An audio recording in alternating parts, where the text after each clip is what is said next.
கலைஞருடைய கதாபாத்திரத்தில் உங்களை திரையில வணக்கம் பார்க்க ரொம்பவே வணக்கம் மகிழ்ச்சி. எப்படி சூஸ் பண்ணாங்க உங்களை அந்த கதாபாத்திரத்துக்கு? அதுல இருந்து ஆரம்பிக்கலாம் அப்படின்னு நினைக்கிறேன்.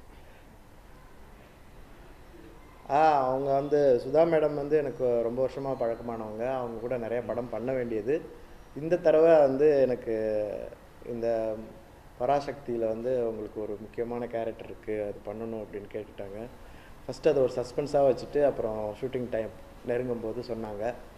அதுக்கான மேக்கப் டெஸ்ட் ஆரம்பிக்கும் போது எனக்கு ரொம்ப சர்ப்ரைஸாக இருந்துச்சு. ஏன்னா ஒரு ஒரு பெரிய ஆளுமையினுடைய ரோலை வந்து அதனுடைய கேமியோன்னு சொல்லுவாங்க, அவராக நான் வரப்போகிறேன் அப்படிங்கும்போது ஒரு பெரிய ஆச்சரியமும் ஒரு பெரிய சந்தோஷமும். ஏன்னா மிகப்பெரிய திராவிடியன் மூமெண்ட்டில் ஒரு மிகப்பெரிய தலைவர் அவர். தமிழுக்கு தலைவர்னு சொல்லலாம். அந்த அளவுக்கு ஒரு ஒரு பெரிய ஒரு ஆளுமையினுடைய தோற்றத்தில் நான் வரப்போகிறேன் அப்படின்னு சொன்னோடனே எனக்கு கொஞ்சம் ஒரு பயமும் அதே நேரத்தில் ஒரு சந்தோஷமும் இருந்துச்சு. ஸோ அதை நான் பண்ணும்போதும் அதனுடைய மேக்கப் டெஸ்ட்டில் இருக்கும்போதும் அதுவே எனக்கு ஒரு எப்படி சொல்கிறது, நம்ம ஒரு ஆக்டராக வளர்ந்து வந்ததில் இது ஒரு முக்கியமான ஒரு இடம் அப்படின்னு நான் நம்புகிறேன். என்ன மாதிரி விஷயங்கள் எல்லாம் பார்த்து தயாரானீங்க கலைஞர் அந்த கேரக்டர் பண்ணுறதுக்கு? அவர் இப்போ வந்து நமக்கு நிறைய வசதிகள் இருக்குதுல்ல, கூகுள் இருக்கிறதுனால அவருடைய ஃபோட்டோஸ் எல்லாம் நிறையா பார்க்க ஆரம்பித்தேன். ஏன்னா ஏற்கனவே நான் வந்து அவரை நேரில் பார்த்துருக்கேன். நான் மதுரையில் இருந்த சின்ன வயசில் ஒரு தேர்தலுடைய பிரச்சாரத்தின் போது பார்த்துருக்கேன், ரொம்ப சின்ன வயசில்.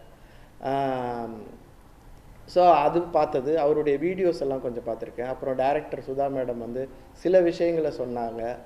அப்புறம் முக்கியமாக இதுக்கு மேக்கப் ரொம்ப முக்கியமாக அந்த விக்கு தயார் பண்ணவர், அந்த மேக்கப் ஆர்டிஸ்ட்டுக்கெல்லாம் நான் ரொம்ப நன்றி சொல்லிக்கிறேன். ஸோ அதை பார்த்து வீடியோஸ் பார்த்து அதுலேருந்து தான் நான் தயாரானேன். அப்புறம் வந்து அவர் கொஞ்சம் கீழ்ப்பல்லு தெரியாமல் சிரிப்பார், அதை பார்த்துட்டு அதையும் நோட் பண்ணினோடனே டைரக்டர் வந்து கூப்பிட்டு இது எப்படி பண்ணீங்க அப்படின்னு கேட்டாங்க. அப்போ தான் வந்து சில ஃபோட்டோஸ் ரெஃபரன்ஸ் எல்லாம் காமிச்சேன்.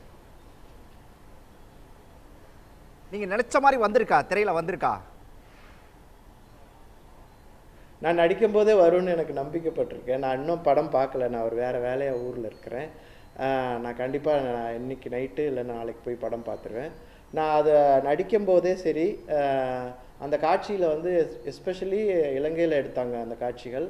அதுவும் அந்த பிரிண்டிங் ப்ரெஸ்ஸில் நடக்கிறதுல வந்து இந்த மாதிரி பத்திரிகைகளை நீங்கள் மூடிடலாம் அப்படிங்கிற அந்த டைலாக்லாம் பேசும்போது அந்த பழைய காலத்து பிரிண்டிங் ப்ரெஸ் எப்படி இருக்குமோ அந்த மாதிரி தான் இருந்தது.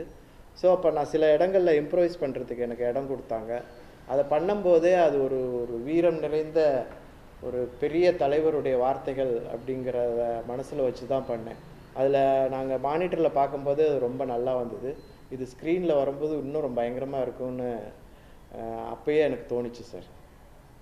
இன்னைக்கு தமிழ்நாடே கொண்டாடிட்டு இருக்குது பராசக்தியை. பார்த்தவங்க எல்லாம் என்ன சொன்னாங்க உங்ககிட்ட? ஆமாம் ஆமாம் ஆமாம், ரொம்ப நிறைய மெசேஜ் எனக்கு வாட்ஸ்அப்பில், கலைஞராக வந்திருக்கிறீங்க, ரொம்ப நல்லா இருக்குது, நீங்கள் ரொம்ப அவருடைய அந்த வேஷத்துக்கு வந்து நிறைய ஒரு உண்மை கொடுத்துருக்கீங்க, ரொம்ப ஒரு வேல்யூ கொடுத்துருக்கீங்க அப்படின்னு சொல்லி நிறைய பேர் எனக்கு மெசேஜ் பாராட்டுதெல்லாம் இருக்கிறாங்க. எனக்கு ரொம்ப சந்தோஷமாக இருக்குது. குரு சார், இந்த படம் ஏன் ரொம்ப முக்கியமானதாக பார்க்கப்படுது சார்?